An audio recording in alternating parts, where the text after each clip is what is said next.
Welcome back to Horror Stories Hub. Think of Pennsylvania.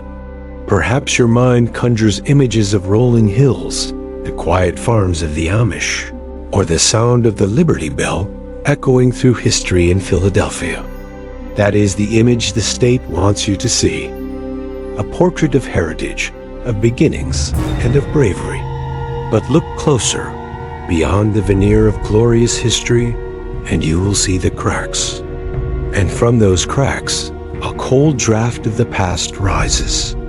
Yesterday, we immersed ourselves in the suffocating heat and sweltering horror of Louisiana, where ancient curses still linger in the air. Tonight, we travel north to a place where fear has an entirely different texture. It doesn't come from swamps or voodoo magic. The horror of Pennsylvania is man-made. It was forged in the fires of war, cast in the steel of industry, and carved into the very stone of its most brutal prisons. This is a horror born of echoes. The echoes of more than 50,000 men falling on a single field over 3 days. The echoes of thousands of prisoners wasting away in solitude and madness. The echoes of a personal tragedy twisted into a cruel urban legend. Tonight, Horror Stories Hub will not just tell you 3 stories. We will place you inside of them. You will not be a passive listener, safe in your room. You will be them. You will be the night guard in an abandoned penitentiary, a man who at first only trusts what he can see and hear, until the walls begin to speak their stories in whispers and fleeting shadows. You will be the history enthusiast, camping on an old battlefield, only to realize that the past is not merely remembered in Gettysburg. It is still happening, and you are standing in the crossfire of spectral soldiers. And finally, you will be the reckless teenager, driving down a dark road in search of a local monster, only to confront a truth more terrifying than any ghost story. The reality of human suffering and the scar of your own cruelty. These stories are not meant to make you jump.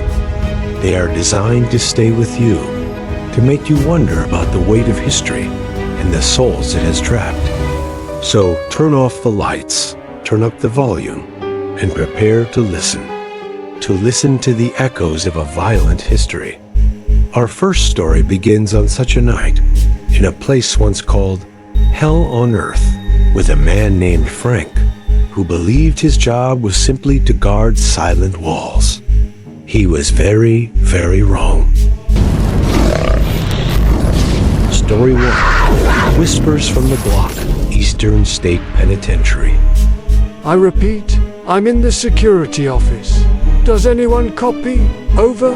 They're everywhere. All night, but now they're right outside. I've barricaded the door. God, I've blocked the door. I can hear them right down the main hall.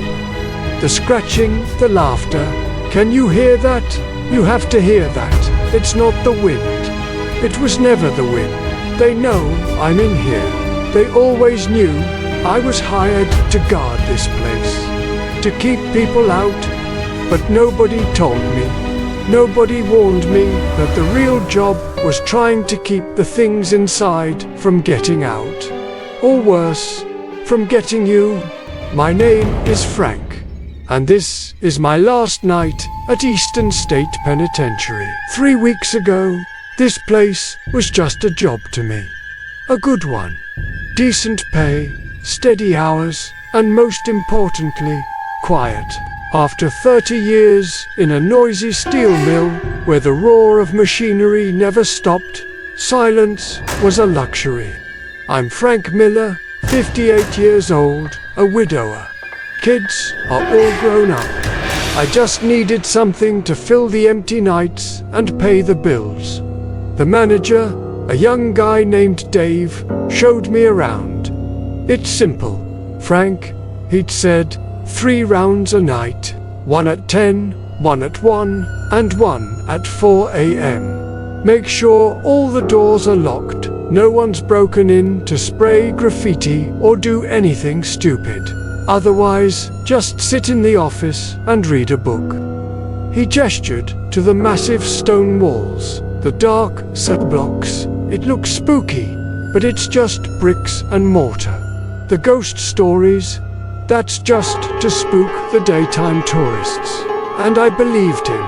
Why wouldn't I? I'm a practical man. I've seen things in my life that are actually scary. I've seen friends lose fingers in a press. I sat by my wife's side as cancer slowly stole the life from her. Ghosts and moans. That's stuff for the movies. Those first few nights were peaceful. Truly, I'd make my rounds. The sound of my own footsteps, the only thing echoing in the wheel-spoke corridors. The beam of my flashlight would glide over rusted iron doors and peeling paint. I could feel the weight of history here, sure. You could almost sense the desperation that once soaked this place. But it was an abstract feeling, like visiting a museum. It was the past, dead and buried. I had my thermos full of black coffee, a stack of old novels, and the silence I'd craved. Sometimes I'd stand in the central guard tower, looking down the radiating corridors, and feel a strange sense of power. I was the king of an empty castle. A castle of stone, silent and harmless. I thought I had found the perfect job to take me to retirement. That peace, thinking back on it now, it's more terrifying than the screams. It was the calm before the storm. A sweet lie. The first crack appeared near the end of my first week. It was so small it was almost nothing.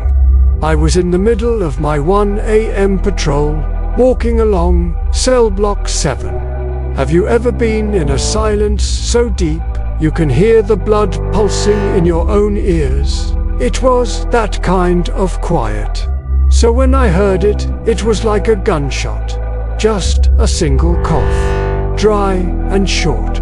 It bounced off the stone walls and was gone. I stopped dead, my heart picking up its pace just a little. My flashlight beam swept across the cell doors. All shut, a squatter, maybe. I called out, "Anyone in there? This is security." Only silence answered. I spent the next 20 minutes checking every cell in that section. Nothing, not a footprint, not a piece of trash. I told myself it was a trick of the acoustics. A stray cat outside, an echo from a distant street. Your mind can play tricks on you in a place like this. I wrote in my log, heard unusual noise, investigated, all clear. And I tried to forget it. But then, a few nights later, something else happened. It wasn't a sound this time. I was on my final patrol at 4 in the morning.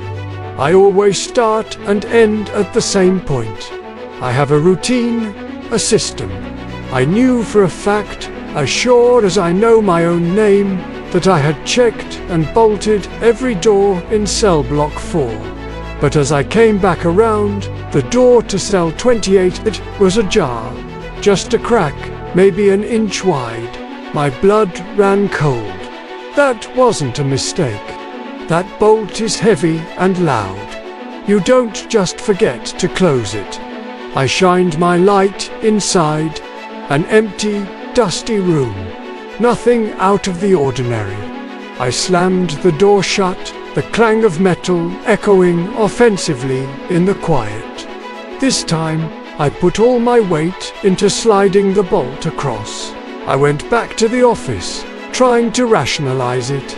A change in temperature causing the metal to contract.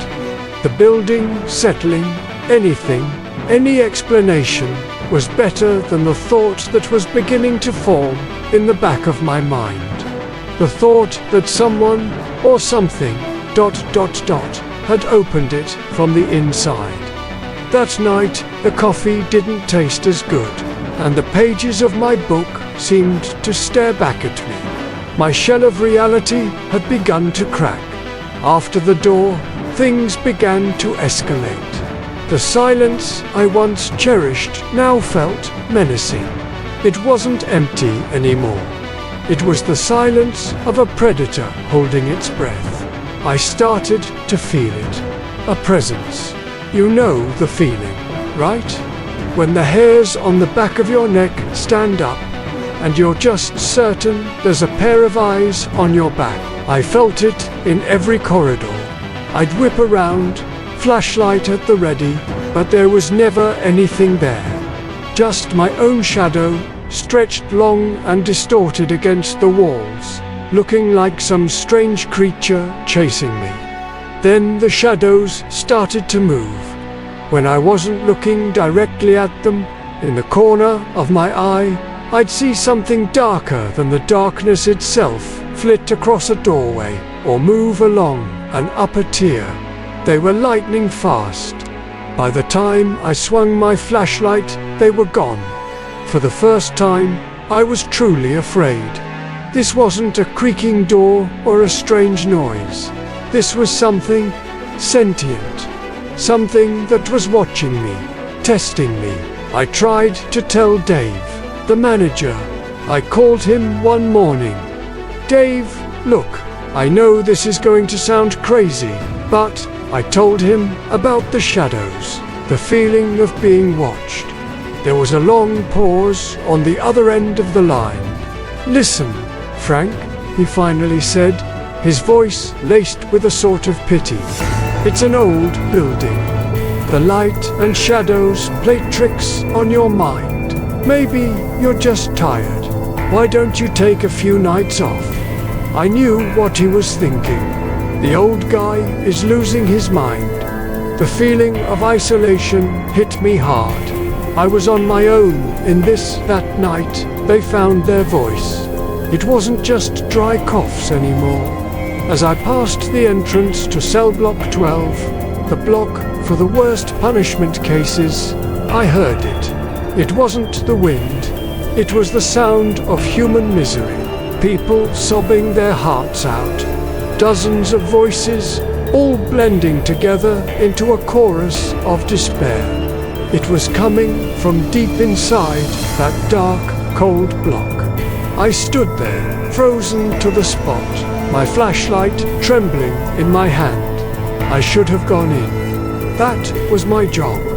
But every instinct in my body was screaming at me to run. Run and don't ever look back. For the first time in my life, instinct won out over reason. I backed away, slowly, then turned and walked straight back to the office, not even finishing my patrol. The threat wasn't vague anymore. It had a voice, and it was crying in the dark. Tonight, the night it all ended, I was going to quit. I swear to God, I was. I just came in to get my last paycheck and tell Dave he could guard this hellhole himself. But he begged me to cover one more shift.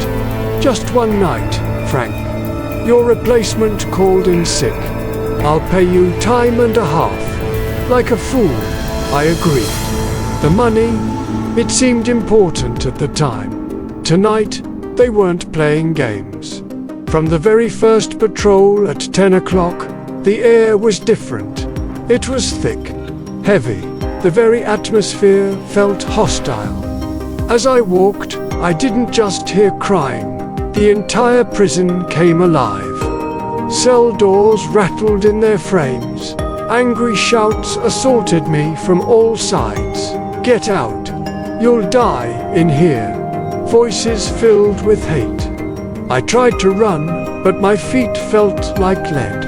I stood in the central rotunda, spinning, my flashlight beam cutting frantically from one block to the next, each one screaming its own private symphony from hell. Then, suddenly, it all stopped. The silence was worse than the noise. My ears were ringing. My heart was pounding so hard it hurt. And then, from Cellblock 12, I heard a single sound. This time, I knew it was a trap. I knew they were luring me there. But I didn't have a choice anymore. Some stubborn, protective part of me took over. I had to know. I had to see it with my own eyes. I walked towards Cellblock 12, each of my footsteps echoing loudly in the new silence. As I got closer, the heavy door to the block slowly creaked open. An invitation. I stepped inside. The air was ice-cold. My flashlight cut a path down the narrow corridor, flanked by pitch-black doorways. I walked towards the end, where Al Capone's cell was. And then, the massive door behind me. Slammed shut. I was locked in. Darkness consumed me as my flashlight flickered and died. I was plunged into darkness and sound. Laughter was right next to my ear, an icy breath on the back of my neck. I felt cold. Phantom fingers brush against my arm. I screamed, thrashing in the dark, tripping and falling to the floor. And then a voice whispered, as clear as if it were inside my own head. A raspy, malevolent voice. It said, ... Now you belong to us. I crawled. I clawed at the door until my nails bled. I screamed until my throat was raw. That's when I found my radio, scrambled into a corner, and made the call you heard at the beginning. I don't know how long I was in there. Minutes, hours, time had lost all meaning. I just remember being curled up in that corner, muttering prayers I'd long since forgotten. Then I saw it, a thin sliver of light under the door. Dawn. As the first light of morning touched the door, the sound stopped. The cold presence vanished. The door, the same one that had slammed and trapped me, was now slightly ajar, as if nothing had happened. I don't remember walking out. I just remember standing in the early morning sun, shaking uncontrollably. The prison looked normal again, just bricks and mortar. A lie, I didn't go back to the office. I didn't call Dave. I walked straight to my car, threw the radio and keys on the passenger seat, and drove away. I never looked back. It's been 6 months. I don't work nights anymore. In fact, I don't work at all. I moved in with my daughter. I can't be alone. Especially not in the silence. I always have to have the TV on, or the radio, anything to drown out the echoes. But sometimes, in the dead of night, when the whole house is asleep, I still hear them. The muffled crying, the scrape of metal on stone, and that voice whispering from a dark corner of my bedroom. They say soldiers bring the war home with them. Me, I brought the prison home. I walked into Eastern State Penitentiary as a guard, and I walked out as a prisoner, a permanent inmate of what I saw, heard, and felt within those walls. Some prisons don't have bars, and you carry them with you until the day you die. A prison without bars. That is what Frank brought back from Eastern State. A reminder that there are places where human suffering is soaked so deeply into the stone and mortar that it becomes a living entity, forever captive in the very place that destroyed it. Frank's horror was one of confinement, suffocation, and entrapment. But what happens when the prison isn't a building, but a landscape? Miles and miles of green grass growing over a blood-soaked past. What happens when the souls are not imprisoned by walls, but by the very moment of violence that tore them from their lives? We leave Philadelphia and travel west to a quiet little town whose name has become synonymous with slaughter. Gettysburg. Over 50,000 souls were ripped from their bodies on these fields. They say if you listen closely enough at night, you can still hear the roar of cannons and the screams of young soldiers. Our next story is not from a skeptic guard, but from a believer. A man who loved history so much, he dedicated his life to reliving it. His name is Liam. He went to Gettysburg to honor the fallen. He never expected that the fallen were waiting to greet him. Story 2. Soldiers who never stood down. The ghosts of Gettysburg. No, this isn't a drill. My God, this isn't a drill. We were ordered to use blanks. Always blanks. But that sound, that whistling, that's the sound of live rounds. They're out there. All of them. I can hear the officers shouting commands. I can hear bayonets clicking into place. But it's the middle of the night. Everyone should be asleep. It should be quiet. Why can't anyone else hear this? John? Mark? Where are you guys? I'm a history teacher. I came here to reenact a battle, not to die in one. They say the past is sleeping in Gettysburg. They lied. The past never left. And tonight, somehow, I've stepped inside it. To me, Gettysburg was never a scary place. It was hallowed ground. My name is Liam Carter, 32 years old, a high school history teacher. While other guys watch sports or go fishing on the weekends, I put on a heavy wool Union uniform and bring history to life. It's more than a hobby. It's a passion. I'd spent months researching the 20th Pennsylvania Infantry, making sure every button on my coat, every stitch on my haversack was period accurate. When I put on the uniform, I wasn't Mr. Carter anymore. I was Private Carter, ready to defend Little Round Top. That weekend was the annual reenactment event. The atmosphere was incredible. Hundreds of us, both Union and Confederate, camping on the fields where history was made. During the day, we'd stage the battles for thousands of tourists. The smell of black powder thick in the air, the thunder of a coordinated musket volley, the roar of a charge. It's a powerful, visceral experience. It makes history tangible. I never bought into the ghost stories. I always found them disrespectful. These were real men who fought and died for what they believed in. Turning them into boogeymen to scare kids? It rubbed me the wrong way. I was here to honor them, not to hunt them.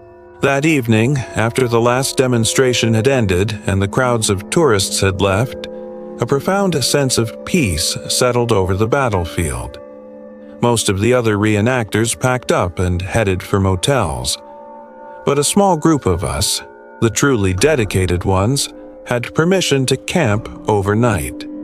We sat around the fire eating stew from iron pots, telling stories and laughing. As the sun went down, it painted the sky red above the silent monuments and cannons. It was hauntingly beautiful. I felt a deep, spiritual connection to this place, a reverence. I broke away from the group for a moment, walking to the edge of our camp, looking out over the vast fields under the moonlight. It was quiet, solemn, and, I thought, perfectly safe. The others had turned into their tents by 10 o'clock. I volunteered to stay up and put out the campfire. I enjoy the silence after a loud day. As the last embers died, the battlefield fell into a near total silence, just the sound of a light wind rustling the grass. And then I heard it, a flute melody, distant and so sad, a Civil War tune I'd heard 100 times. Ora Leia. I stood up, straining to hear. It had to be one of the other campers, someone as dedicated to authenticity as I was. But the sound felt old. It didn't have the clarity of a modern recording. It sounded like it was being carried on the wind itself. I listened for another minute, but it didn't return. I shook my head, figuring I was just imagining things. I crawled into my tent, feeling a little chilled. An hour or so later, I was woken up by a strange smell. It wasn't smoke from the doused campfire. It was a thick, unpleasant odor, the smell of rust and raw meat, a coppery, metallic stench, like a slaughterhouse. It seeped into my tent, making my stomach turn. I sat up, peering through the tent flap. Nothing out of the ordinary, just the night and the other silent tents under the moon. The smell vanished as quickly as it came. Must be a dead animal somewhere nearby, I told myself, though I didn't really believe it. I tried to go back to sleep, but my mind was restless. I kept looking toward Devil's Den, an area of massive boulders known for its fierce fighting. In the pale moonlight, the rocks looked like sleeping monsters. And on the ridge above it, on Little Round Top, I saw movement. Figures, dozens of them. They were moving in formation with a strange discipline. The others are getting an early start for tomorrow, was my first thought, but I squinted. They carried no flashlights. They moved in absolute silence, and their shapes. Something was wrong. They were thin, almost translucent against the moonlight. They moved with a strange, ghostly purpose, then melted into the darkness of the rocks and disappeared. I lay back down, my heart pounding. My eyes were playing tricks on me. They had to be. Right? Sleep wouldn't come. Every rustle of wind, every snap of a twig made me jump. I felt as if the entire battlefield was waking up around me, and I was the only one in the audience. Around 2 a.m., the escalation began in earnest. It started with the whispers. They seemed to come from everywhere, even from the ground beneath me. The voices of young men, filled with fear and pain. It wasn't modern English. Their cadence and their phrasing sounded old. "Steady now, boys. Water.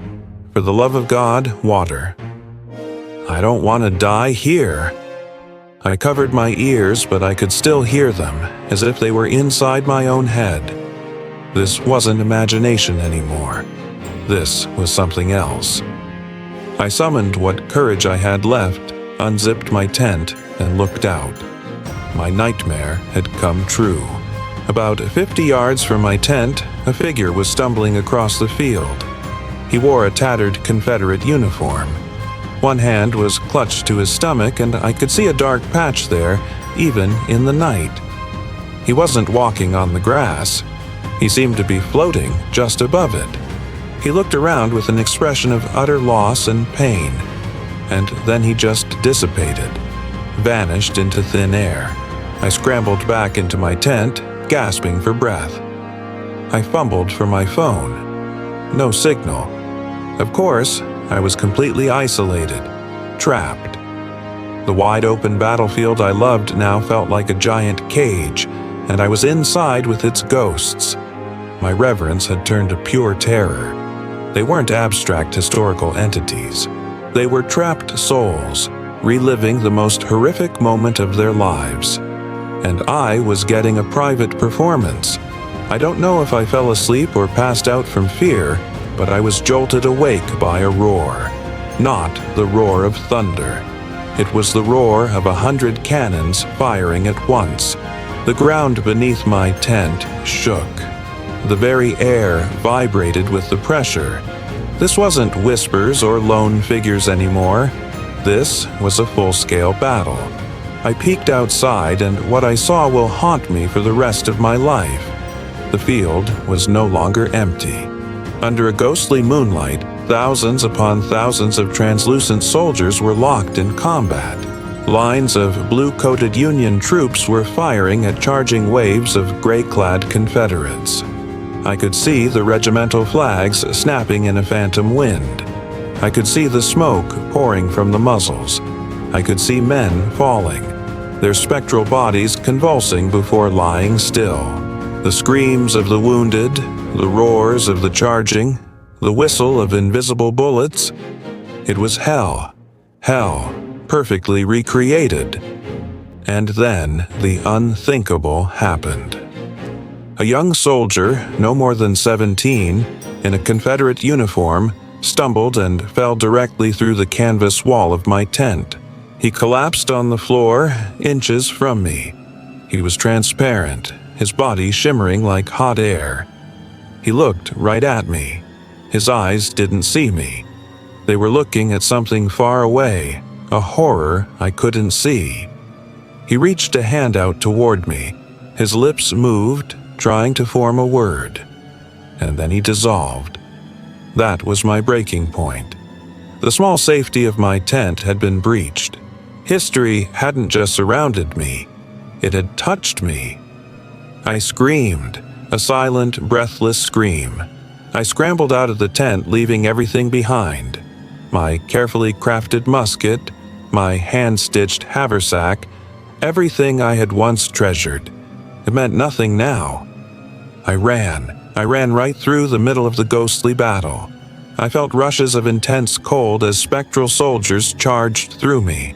I stumbled on the uneven ground, explosions ringing in my ears. I wasn't running toward the camp. I was running toward the distant lights of the modern road. It was my only hope.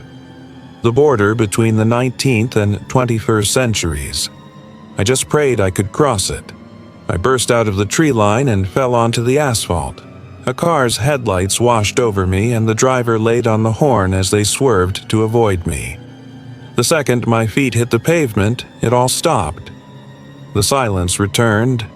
No more cannons, no more screams. Just the car's engine and the driver yelling at me. "Hey, buddy, are you crazy? I almost hit you." I looked up, back at the field. It was peaceful again. Empty. Just grass and silent monuments under the moon. As if nothing had happened. I couldn't explain. I just mumbled an apology to the driver, got up, and walked. I didn't go back to the camp. I walked the 3 miles to town, still in my muddy uniform. I had a friend pick me up the next morning. I told them I got sick.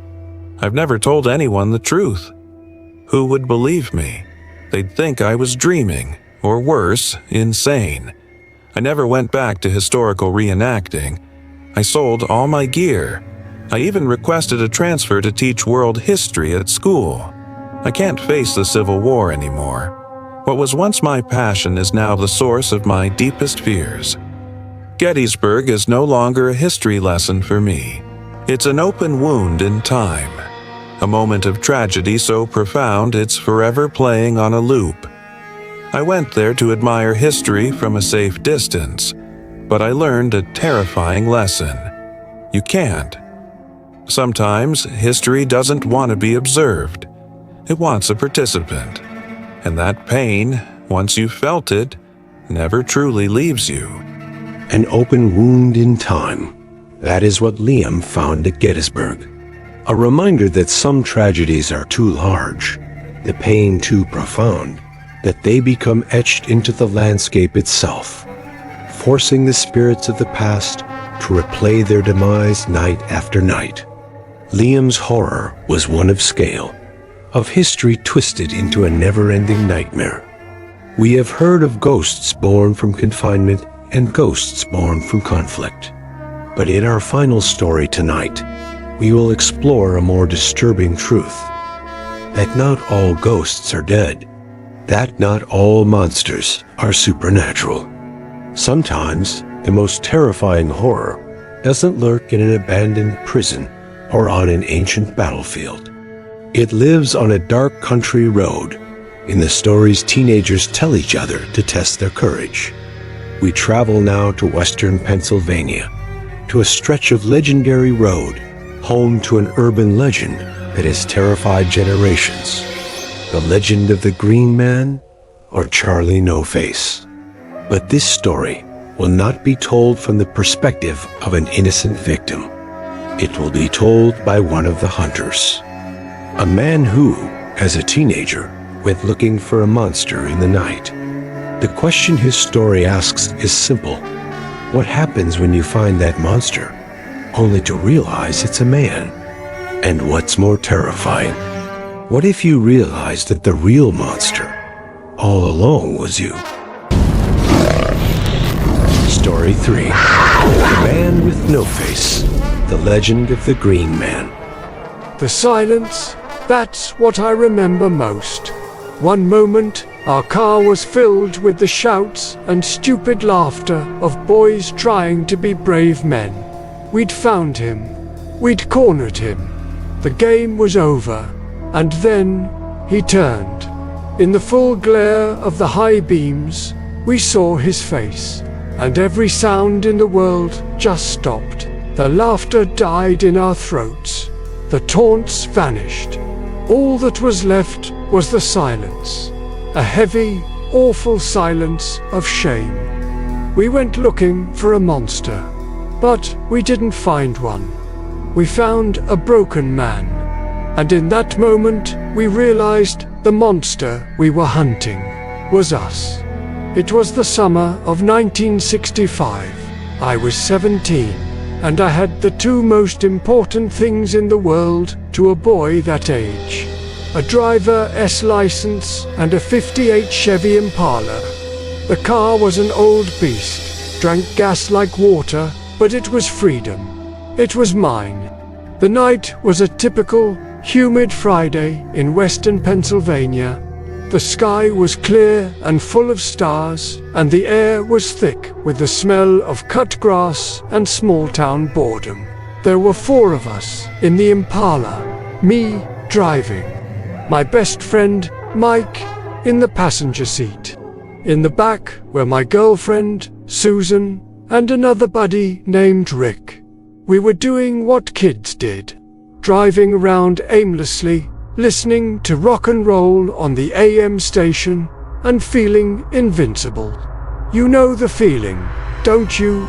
The one where the whole world is yours and nothing bad can ever really happen. It was Rick who brought it up. "Hey," he said, his voice full of mischief. "Why don't we go find the Green Man?"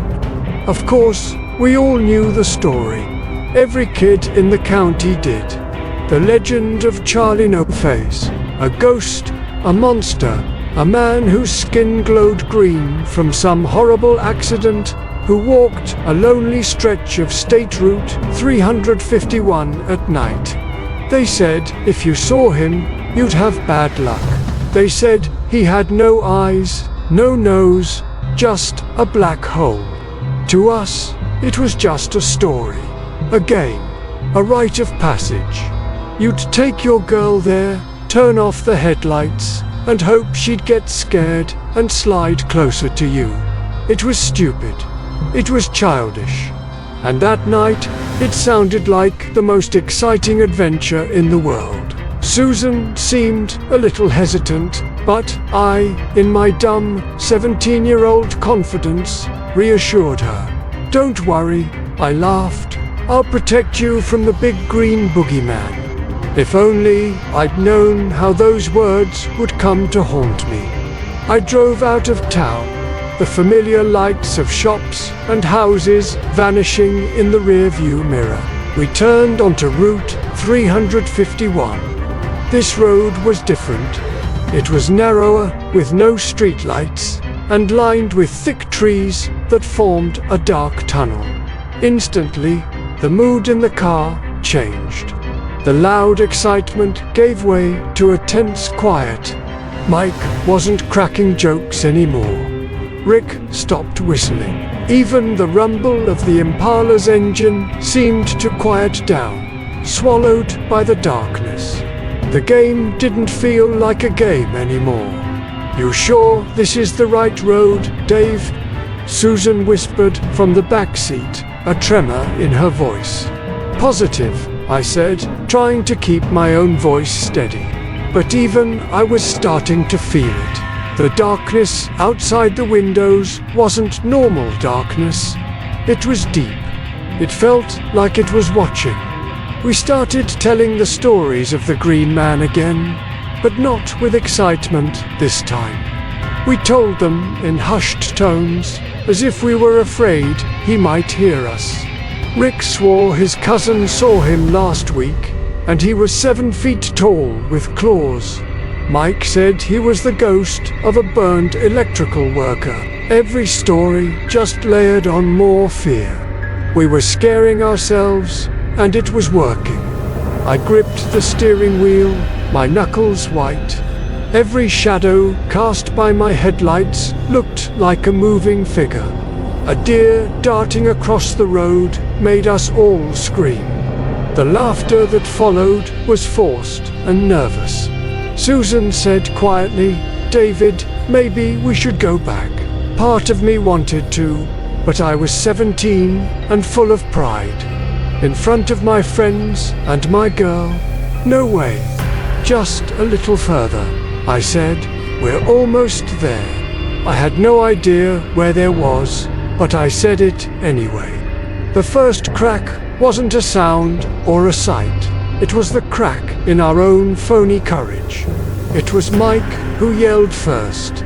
"There, over there, I see him." He pointed to a dark spot far down the shoulder of the road. Adrenaline hit me like a physical blow. All the fear transformed into a manic excitement. This was it. This was real. "Where?" I shouted, squinting into the darkness. "Go, go," Rick urged from the back. I slammed my foot on the gas. The Impala roared and shot forward. The hunt was on. We weren't whispering anymore. We were yelling. We were laying on the horn, the sound tearing through the quiet night. We were a pack of teenage wolves, stupid and cruel, chasing a myth. The figure grew larger. It was definitely a person, a man, walking with his back to us. He was moving slowly, almost shuffling. "Come on, Dave, catch up to him. Hit the high beams. Hit the high beams." The excitement in the car was almost tangible. It was a mix of fear and power. The four of us, safe in our steel cage, terrorizing a lone pedestrian in the night. We didn't think of it that way then. We thought we were the heroes in our own horror movie. I drew closer, keeping a distance of about 20 yards. His form was thin, wearing a dark coat. He didn't seem to hear us, or maybe he was choosing to ignore us. "All right," I said, my heart hammering in my chest. "Everybody ready?" I was preparing for the grand moment.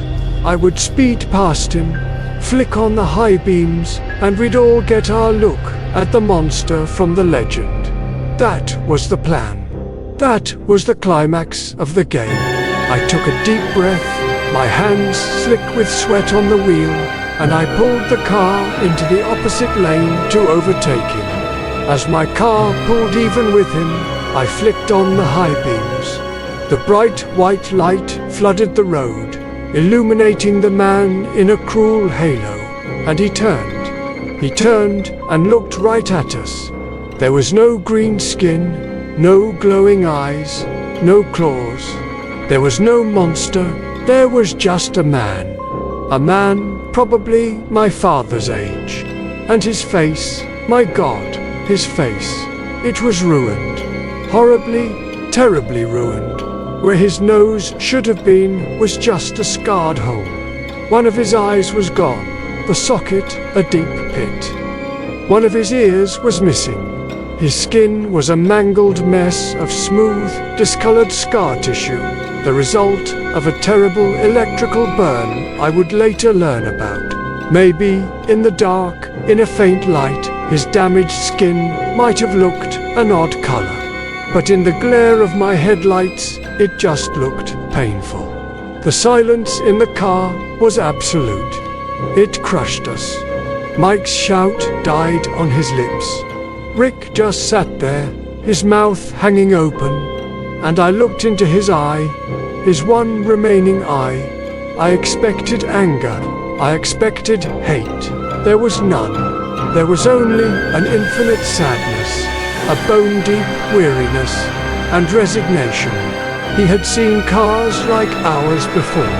He had seen faces like ours before. He knew this game.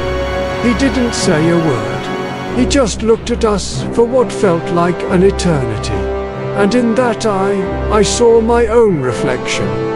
A stupid, cruel boy. A real monster. Then he slowly turned away and continued his walk, shuffling off into the darkness, out of our headlights. I did nothing.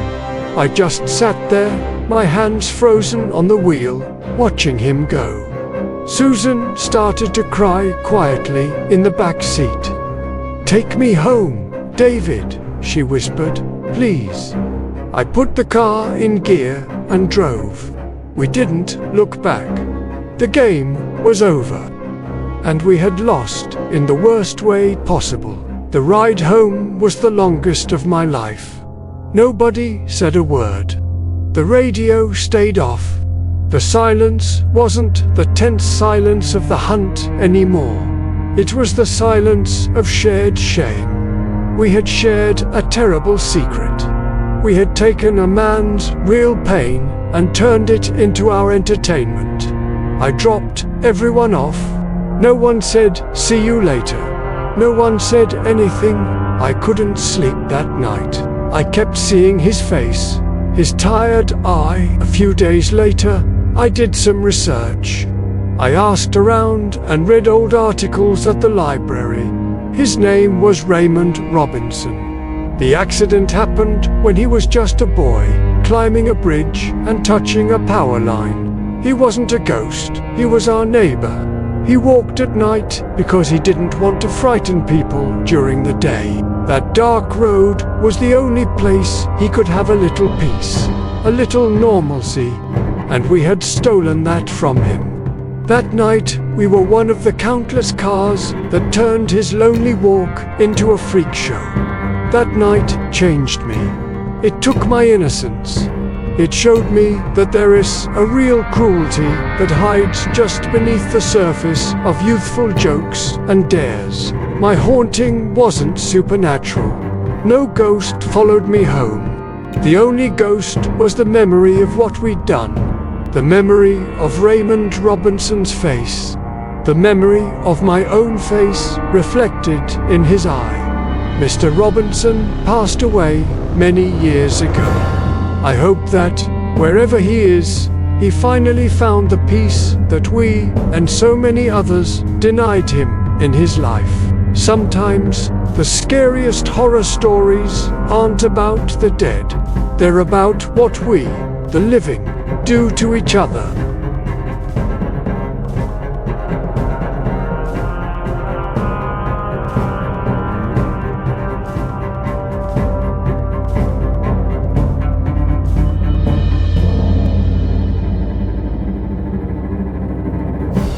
And then, there was only silence.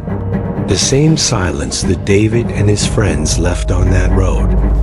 A silence heavy with guilt. Today, we have journeyed through 3 different layers of hell in Pennsylvania.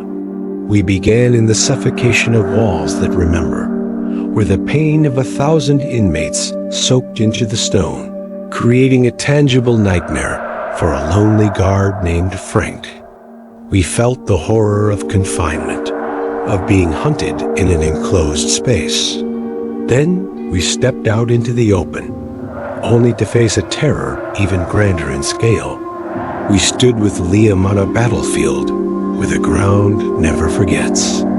We heard the roar of phantom cannons and witnessed a slaughter that history refuses to let end. That was the horror of a collective wound, a national tragedy too immense to ever fade.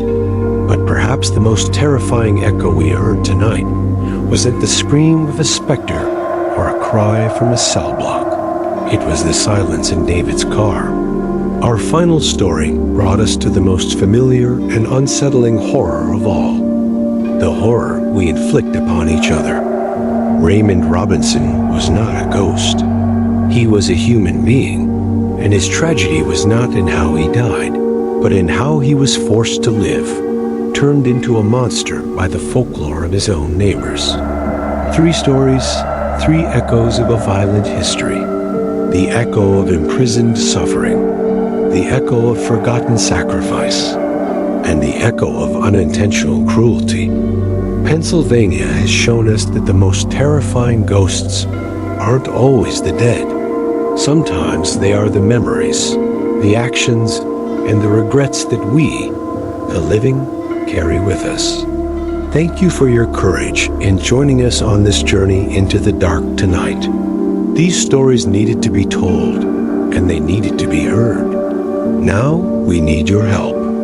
The horror of America is vast, and we want to know where to travel next. Let us know in the comments below which state hides the deepest scars, and more importantly, through which character's eyes do you want to experience the next story? A small-town sheriff? A nurse in a haunted hospital? A child living in a house with deadly secrets? Your choice will decide our next nightmare. If tonight's stories have touched you, press like as an acknowledgement for the souls who shared their pain. And subscribe along with the notification bell so you don't miss our next descent into darkness. I am your narrator for Horror Stories Hub. Stay safe and remember to listen, because not all whispers come from the wind.